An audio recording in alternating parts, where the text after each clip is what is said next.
Diabetes کیا ہے، یہ کیوں ہوتی ہے اور اسے کون سے امراض لاحق ہو سکتے ہیں، اور کون سے ایسے 5 پھل ہیں جو ڈائبٹیز کے پیشنٹ کے لیے بہت فائدہ مند ثابت ہوتے ہیں۔ آئیے سب سے پہلے بات کرتے ہیں ہم ڈائبٹیز یعنی ذیابیطس۔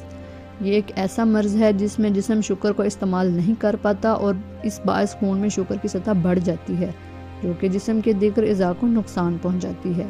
ذیابیطس کی وجہ سے دیگر کئی امراض لاحق ہو سکتے ہیں، جن میں نابینا پن، دل کی بیماریاں، گردوں کے مسائل اور دیگر کئی عوارض شامل ہیں۔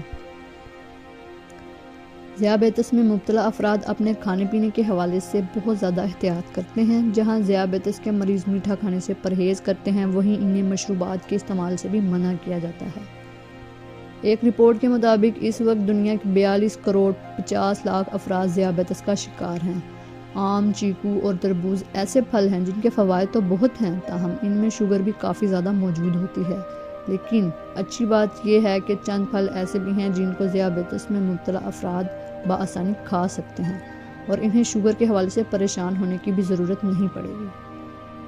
کیوی کی ہم بات کریں تو کیوی نہایت مزیدار پھل ہے جس میں وٹامن اے اور وٹامن سی دونوں موجود ہیں۔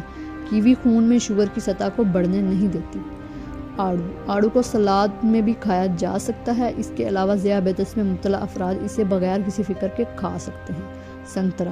سنترے کو بھی ذیابیطس کے مریضوں کے لیے فائدہ مند پھل کہا جاتا ہے۔ اس میں فائبرز، وٹامن سی، پوٹاشیم کی مقدار بہت زیادہ پائی جاتی ہے۔ سیب، روزانہ ایک سیب ذیابیطس میں مبتلا افراد کو کھانا چاہیے۔ اس میں فائبر موجود ہوتا ہے جبکہ اس سے نظام ہاضمہ بھی بہتر ہوتا ہے۔ امرود میں فائبر کی مقدار بہت زیادہ ہے۔ یہ بلڈ میں شوگر کو بڑھنے نہیں دیتے اور ہاضمہ کو بھی بہتر بناتا ہے۔